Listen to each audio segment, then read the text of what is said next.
Hi, everyone. Welcome to our AMA and panel discussion, What is AI in Blockchain? My name is Daniela Bobak, and I'm moderating today's event. You maybe also know the speakers of today's event, Zoe Fleischer, Mariana Rocha, and Kaity Ubu. And today the speakers have the possibility to introduce themselves. And with this, I would just give Kaity, you're the word. Thank you, Daniela. Hello. So I'm a data scientist. I'm Zoe Fleischer.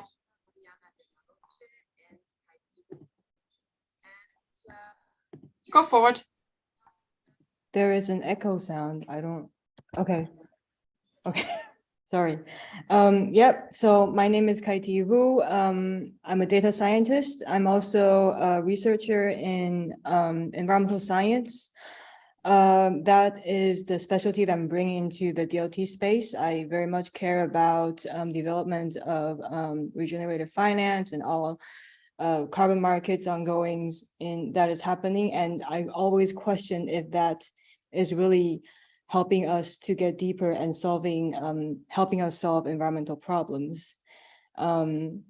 So with that, I'll pass my microphone to the second person. Mariana, your stage. Hi, everyone. Happy to be here again. Mariana Rocha. I'm a Colombian lawyer, and I have a specialization in human rights and a master in public administration here in Germany. And I'm the lead project manager of IOTA Foundation, as well as the co-chair of the Social Impact and Sustainability Working Group of INATBA. So basically, I've been working a lot in the intersection between blockchain and social impact and sustainability. Awesome, thank you. And Zoe, please introduce yourself. Hello, I'm Zoe Fischer. I'm a data analyst by profession, and I've worked in the blockchain space both as an employee and as an entrepreneur for 3 years. My background is in health consulting and biohacking, so I am very interested in the intersection between technology and humans.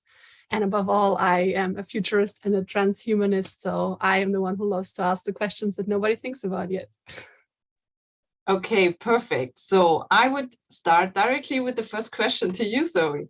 So I'm wondering if we can expect that cyborgs are going to run around in the future, like, I don't know, in 5 years, or maybe I've heard about that a scenario that maybe AI is going to kill all us humans because we, I don't know, maybe think that capitalism is more important than sustainability. I don't know. So what are your thoughts on this?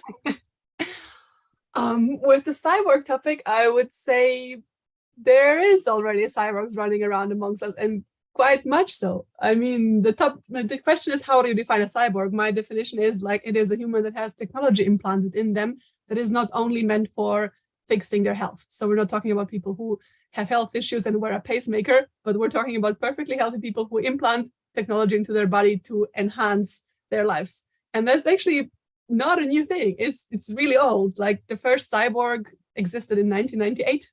He implanted a chip into his hand with which he could like control things in his household, open doors and so on.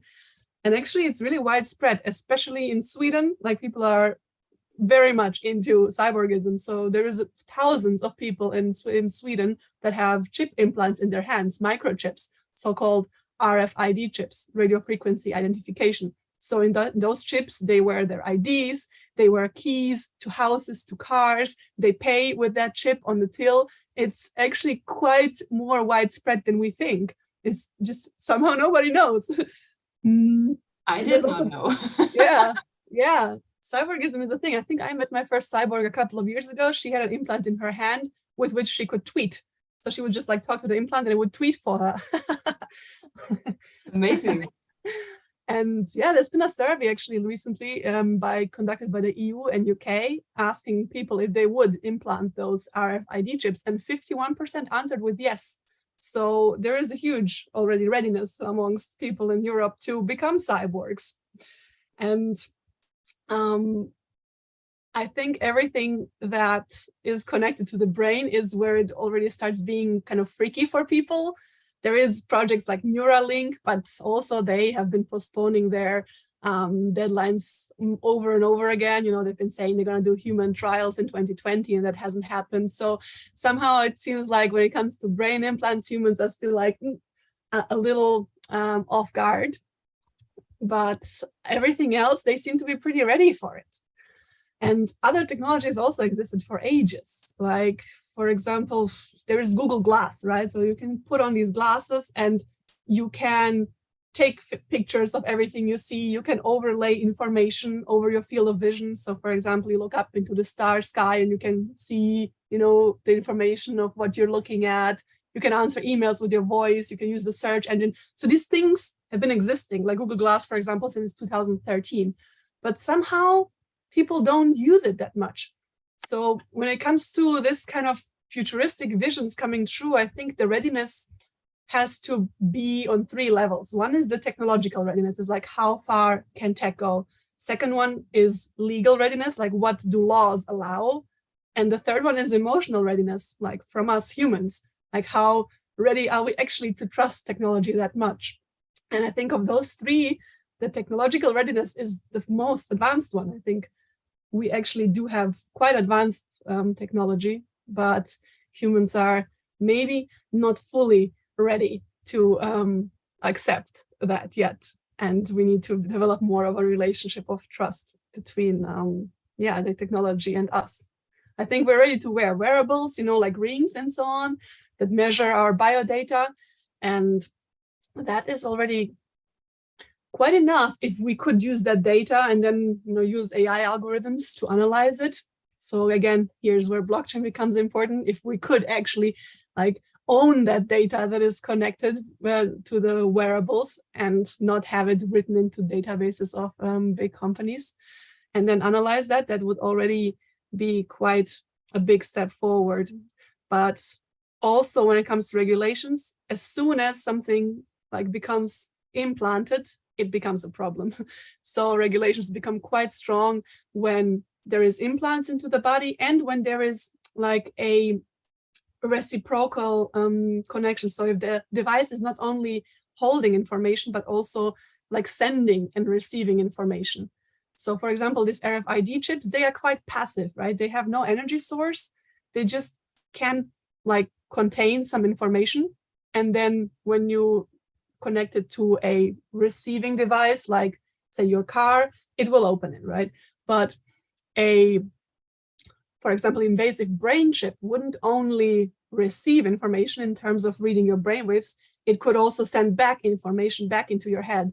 And that is where things, you know, start to become scary, both for legal and for emotional reasons, when these implants or chips actually start sending things back into your body, not only receiving and reading. And yes, I could talk about this for a long time, but do you have any sub questions about this one? We can listen to you all the time, I guess. I love your excitement about the topic. What I'm wondering is, I mean, I think we already have a lot of technological aspects in terms of AI already in our all-day life, but don't really know about it, right? So maybe you have just some examples where it's actually already happened, next to cyborgs, of course. Well, in our phones, we have tons of AI happening, obviously, of course, like starting from the filters that we use on our phones and over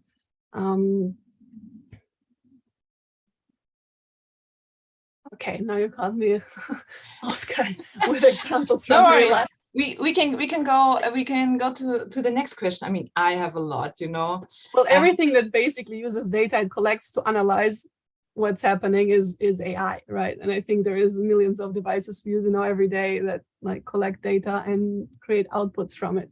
I was going to say that every recommendation system that you're using is using AI in the background, like Amazon, Netflix, absolutely everything that you're using. Exactly. If you're giving recommendations, it has AI integration. There's an algorithm working in the back. Yeah. Influencing your choices. Always. Yeah. Basically, every social media you use, they're collecting all of your choices. They're using algorithms to analyze your behavior. So there's a lot of that using our psychology to make us buy things that is integrated in almost every app we have. So is it realistic that there somehow is a kind of killer AI out there? Well, I mean, killer in terms of, killing us like actively like a murderer. No, in terms of killing us slowly by making our lives maybe less healthy. I don't know. Like, it depends who programs it. If like giants and monopolies, like, let's not name them, continue to have masses of data and their only like interest is profit, they will continue programming like AI algorithms in a way that will not benefit maybe the evolution of humanity, but it will benefit profit and money, and will use us as attention machines, or like as just simple consumers. This is also kind of a diversity aspect in regards to coding the AI, right? Exactly. This is where blockchain becomes important, and like projects like the Singularity Net, which is like one of the oldest projects that keeps emphasizing the importance of having a decentralized AI, because they're like, we all need to be able to contribute to this like AI algorithm. We all need to be able to contribute data to it, so the data is not biased, it's like equaled out. So we all need to be able to contribute so that it kind of levels out the bad and the good.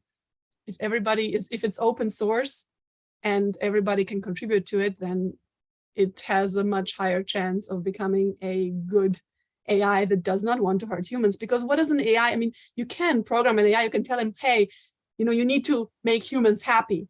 And then it's just gonna like take humans, chain them to a wall and inject them with serotonin. And it's like, hey, they're happy. This is making humans happy. I read serotonin makes them happy. It's, I mean, yeah, there's a lot of philosophy in it, and needs like very deep thinking about concepts like happiness and so on. So we need to understand things before we can teach them. And the more people can contribute and the more different interests combine, the higher the probability is that it's going to be good. Because I think then it comes again down to the question, do we believe that humanity is good? The majority of it. Okay. So if the answer is yes, and I believe so, then I think having a decentralized solution to programming artificial intelligence, or the AGI, obviously we're not talking about every single artificial intelligence, we're talking about the AGI, programming the AGI, which is the artificial general intelligence, which is going to be the first AI that is going to be as smart as humans. Like, in programming that, we should all contribute in a decentralized manner. Okay, we have one question in the chat. It's, are there any regulations covering the use of AI except privacy? Actually, almost the use of AI. Oh, sorry, I was thinking about cyborgism. I think it's being developed, and maybe this is a question that Mariana knows better about, but the only one I am aware of right now is the EU General Data Protection Regulation. And everything above that, I'm not aware that any laws have been passed so far. I know that they're in discussion, but I don't know if any that have been passed. I think that the main concern right now is like the data privacy as well. Although there are some that are like not specifically about AI, but like talking about like this threats, if you think in automotive guns or like autonomous weapons, like there's a lot of like regulation on that. And of course that they will have an AI incorporated into them, but like those regulations are still not in place, not that I know. I think our regulations have lots to do at the moment, because there's so many technologies coming up, and they are not able to handle it, I guess. But they're doing a good job in regards to somehow getting started, at least. Historically, it's always been like that like legislation has a huge time gap in catching up with new technologies, which is actually a reason that for many of the current world problems we have, like global warming, like the whole AI becoming bad and abusing human attention. This is all problems because legislation is too slow in catching up. This is why we need to talk about this in time. Okay, awesome, thanks. Well, I would hand over to Kaity. Maybe you can, or I know that you are a kind of a big fan of humanity. And I would be interested in how those, how humanity will fit into this technology world, and maybe how we human can use this technology in a sustainable way. Maybe you have an answer on this. Yeah, I try. Thank you, Daniela. So I always like to talk about this kind of technology in terms of how, if we date back to what I presented last time, how I wish AI can be used in terms of when it comes to working with blockchain. It's that it has to be local, and it has to deliver local culture, and it has to be serving local culture. Some examples of how recent projects, for example, regenerative finance project or carbon credit projects that we find that is pretty prosperous and pretty loud on the web. For example, KlimaDAO or Reagan Network, Ecolab, all these projects all these projects that are trying to solve some kind of contribute to the voluntary carbon market. But then, of course, the question of whether the voluntary carbon market is working or not is already existing, and we should be going more vertical in terms of these local issues when it comes to using a Web3 solution, for example, a Web3 community or DAO, all these things.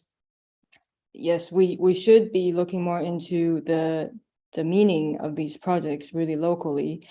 When it comes to AI, one project that I know that is recently using AI for carbon credit offsetting is the Earth Bank project, where they are looking into large scales of using, for example, remote sensing technology to kind of assess whether some carbon credit projects are intact or if they are still valid. And these are all good, but one question we have to ask ourselves is, does the carbon credit market equal saving the earth? Because that is almost how all these blockchain carbon credit related projects is kind of selling themselves.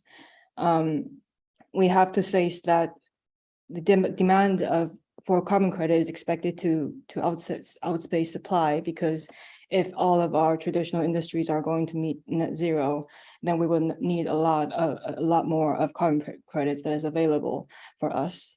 And if it's not available for us, we can expect that the price is going to be, like, as I think the latest research said, it's going to threefold.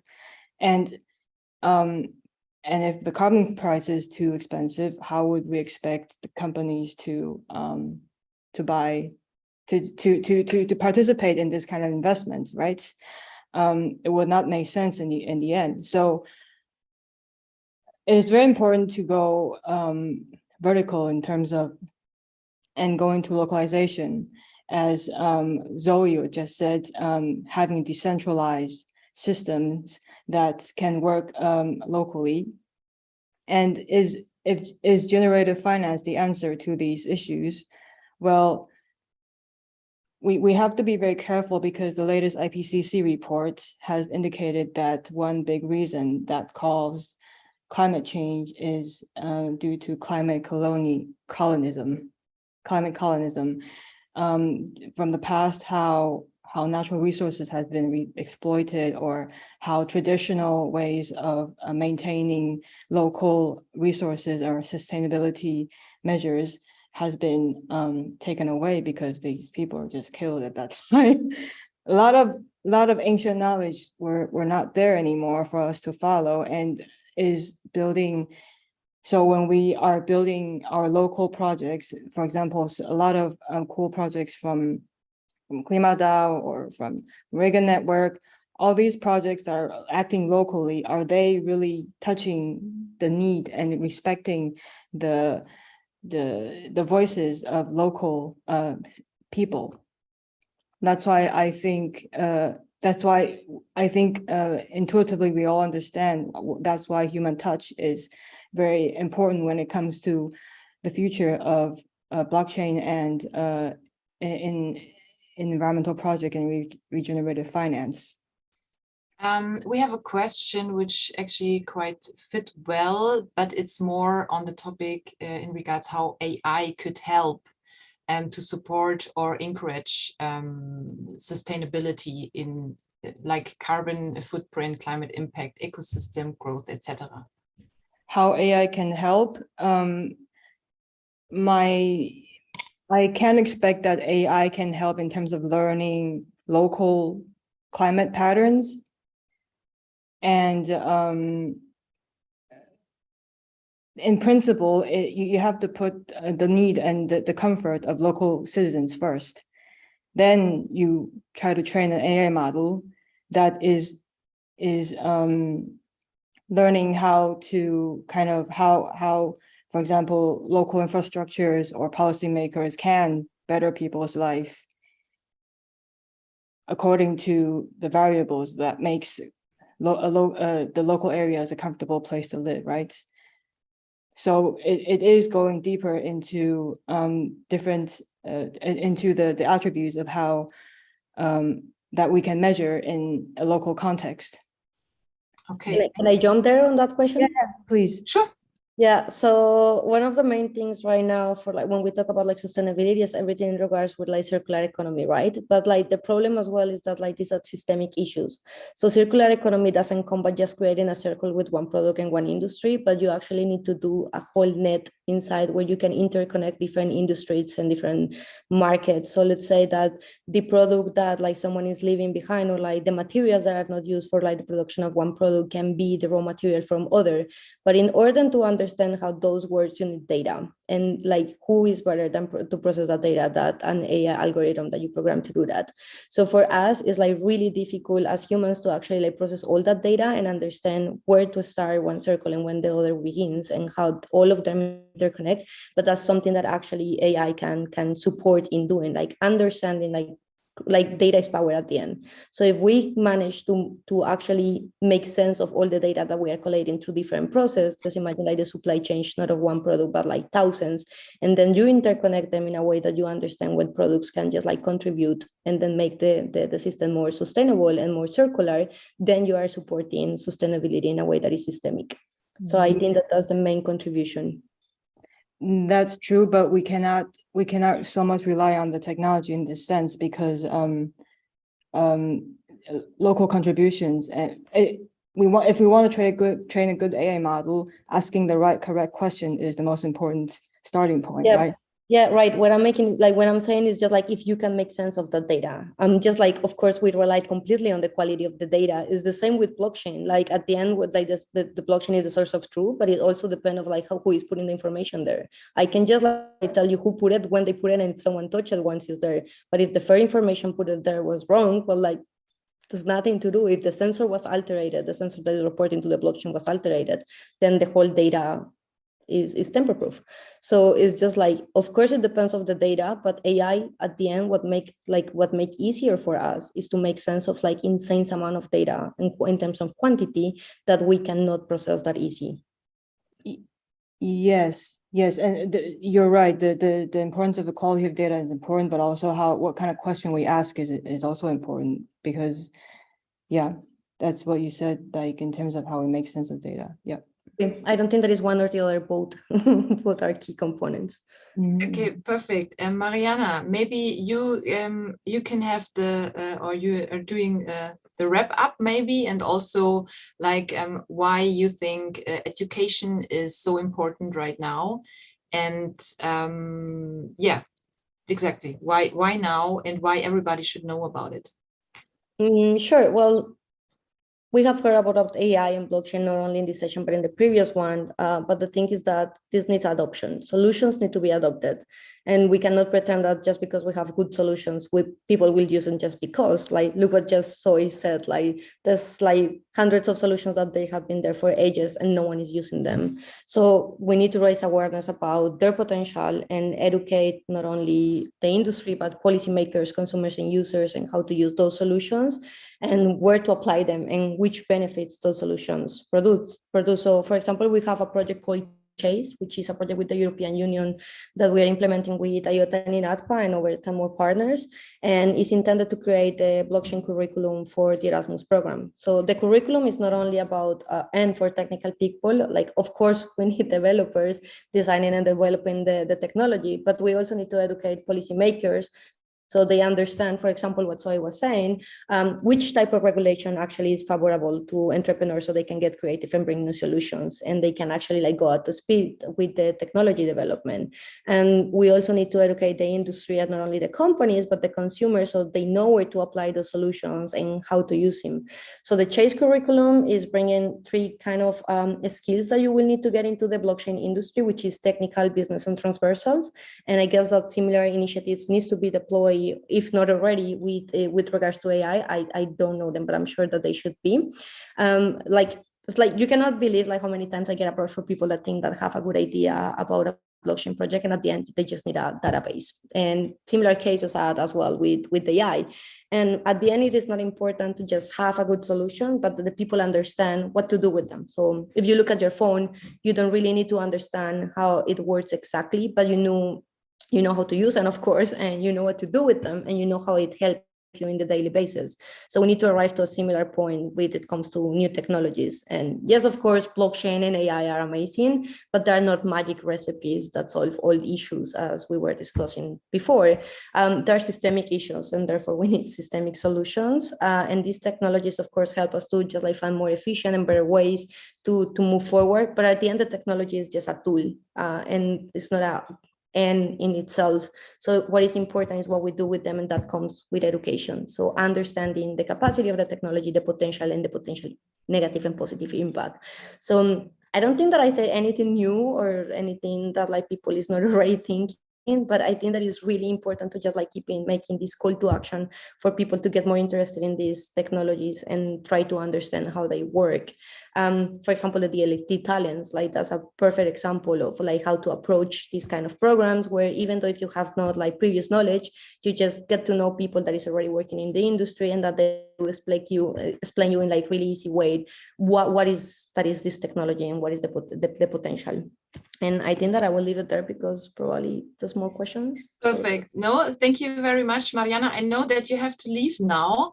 I have one last question, but you can stay, but you can also leave if you want. My last question would be actually if you guys could imagine that someday an AI could do a psychologist's work.